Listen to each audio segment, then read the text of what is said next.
ನಮಸ್ತೆ ಎಲ್ಲರಿಗೂ ಸುಹಾರಶ್ಮಿ ಅಡುಗೆ ಚಾನಲ್ಗೆ ಸ್ವಾಗತ. ಇವತ್ತು ನಾವು ಬಾಂಬೆ ಸಾಗು ಅನ್ನೋ ಒಂದು ರೆಸಿಪಿನ ಮಾಡ್ತಾ ಇದ್ದೀವಿ. ಇದು ಚಪಾತಿ ರೊಟ್ಟಿ ಹಾಗೂ ಪೂರಿಗೆ ತುಂಬ ಒಳ್ಳೆ ಕಾಂಬಿನೇಷನ್. ನೋಡೋಣ ಇದನ್ನು ಹೇಗೆ ಮಾಡೋದು ಮತ್ತು ಏನು ಬೇಕು ಮಾಡೋದಕ್ಕೆ ಅನ್ನೋದನ್ನು. ಮೊದಲು ಈರುಳ್ಳಿ ಸಣ್ಣದಾಗಿ ಹೆಚ್ಕೊಂಡಿರೋದು, ಹಾಗೆ ಆಲೂಗೆಡ್ಡೆ ಸಣ್ಣದಾಗಿ ಹೆಚ್ಕೊಂಡಿರೋದು, ಟೊಮ್ಯಾಟೊ, ಕೊತ್ತಂಬರಿ ಸೊಪ್ಪು, ಹಸಿಮೆಣಸು, ಬೆಳ್ಳುಳ್ಳಿ, ಚಕ್ಕೆ ಲವಂಗ, ಉಪ್ಪು, ಅರಿಶಿಣ, ಹಾಗೆ ಕಡಲೆ ಹಿಟ್ಟು. ಈಗ ಒಂದು ಮಿಕ್ಸಿ ಜಾರಿಗೆ ಹಸಿಮೆಣಸನ್ನು ಹಾಕ್ಕೊಳ್ತಾ ಇದ್ದೀವಿ, ಹಾಗೆ ಬೆಳ್ಳುಳ್ಳಿನ ಕೂಡ ಹಾಕ್ಕೊಂಡ್ವಿ, ಮತ್ತು ಚಕ್ಕೆ ಲವಂಗನ ಇವಾಗ ಸೇರಿಸ್ಕೊಳ್ತಾ ಇದ್ದೀವಿ. ಚಕ್ಕೆ ಲವಂಗನ ಹಾಕೊಂಡ ನಂತರ ಕಡಲೆ ಹಿಟ್ಟನ್ನು ನಾವಿಲ್ಲಿ ಸೇರಿಸ್ಕೊಳ್ತಾ ಇದ್ದೀವಿ.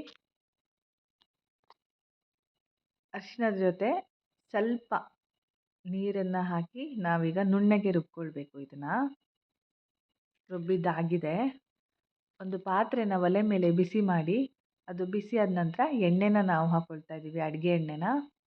ಅದಕ್ಕೆ ನಾವಿವಾಗ ಈರುಳ್ಳಿನ ಸೇರಿಸ್ಕೊಂಡು ಸ್ವಲ್ಪ ಫ್ರೈ ಮಾಡ್ಕೋಬೇಕು ಮೀಡಿಯಮ್ ಫ್ಲೇಮ್ನಲ್ಲಿ. ಇದು ಸ್ವಲ್ಪ ಫ್ರೈ ಆದ ನಂತರ ನಾವಿದಕ್ಕೆ ಟೊಮೆಟೊ ಹಣ್ಣು ಹೆಚ್ಚಿರೋದನ್ನು ಕೂಡ ಹಾಕ್ಕೊಳ್ಬೇಕು. ಇದನ್ನು ಒಂದು ಸ್ವಲ್ಪ ಹೊತ್ತು ಕೈ ಆಡಿಸ್ತಾ ಇರಬೇಕು. ಈಗ ಟೊಮೆಟೊ ಮೆದುವಾಗಲಿಕ್ಕೆ ನಾವು ಸ್ವಲ್ಪ ಉಪ್ಪನ್ನು ಸೇರಿಸ್ಕೊಳ್ತಾ ಇದ್ದೀವಿ.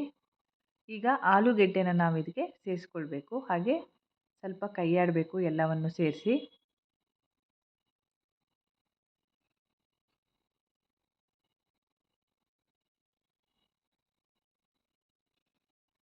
ಈಗ ನಾವು ಸ್ವಲ್ಪ ನೀರನ್ನು ಹಾಕ್ಕೊಳ್ಬೇಕಾಗತ್ತೆ, ಯಾಕಂದರೆ ಇದು ಬೇಯೋದಕ್ಕೆ. ಇವಾಗ ನಾವು ರುಬ್ಬಿಕೊಂಡಂತಹ ಮಿಶ್ರಣವನ್ನು ಇದಕ್ಕೆ ಸೇರಿಸ್ಕೊಳ್ಬೇಕು. ಕಡಲೆ ಹಿಟ್ಟಿನ ಹಸಿ ವಾಸನೆ ಹೋಗೋವರೆಗೂ ನಾವು ಇದನ್ನು ಚೆನ್ನಾಗಿ ಫ್ರೈ ಮಾಡಬೇಕು. ದಯವಿಟ್ಟು ಒಮ್ಮೆ ಟ್ರೈ ಮಾಡಿ, ತುಂಬಾ ಚೆನ್ನಾಗಿರುತ್ತೆ. ಮಾಮೂಲಿ ತರಕಾರಿ ಸಾಗು ಅಥವಾ ಪಲ್ಯ ಇದನ್ನೆಲ್ಲ ಮಾಡೋದ್ರ ಜೊತೆಗೆ ಈ ಥರನೂ ಕೂಡ ಒಮ್ಮೆ ಟ್ರೈ ಮಾಡಿ.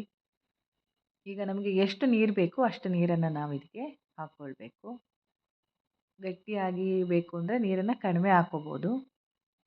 ಈಗ ಉಪ್ಪನ್ನು ನಾವು ಸ್ವಲ್ಪ ಸೇರಿಸ್ಕೊಳ್ಬೇಕು, ಯಾಕಂದರೆ ಆವಾಗ ಟೊಮೆಟೊ ಬೇಯೋದಕ್ಕೆ ಅಂತ ನಾವು ಮೆತ್ತಗಾಗೋದಕ್ಕೆ ಅಂತ ಹಾಕ್ಕೊಂಡಿದ್ವಿ ಸ್ವಲ್ಪ, ಹಾಗಾಗಿ ಇವಾಗ ಒಂದು ಸ್ವಲ್ಪ ಹಾಕ್ಕೊಂಡ್ವಿ. ಹಾಗೆ ಈಗ ಕೊತ್ತಂಬರಿ ಸೊಪ್ಪನ್ನು ಸೇರಿಸ್ತಾ ಇದ್ದೀವಿ. ಈಗ ನಮ್ಮ ಬಾಂಬೆ ಸಾಗು ರೆಡಿಯಾಗಿದೆ. ದಯವಿಟ್ಟು ನೀವು ಒಮ್ಮೆ ಟ್ರೈ ಮಾಡಿ, ಹೇಗಿತ್ತು ಅನ್ನೋದನ್ನು ತಿಳಿಸಿ. ಏನಾದರೂ ಕರೆಕ್ಷನ್ಸ್ ಇದ್ದರೆ ದಯವಿಟ್ಟು ಹೇಳಿ. Thank you.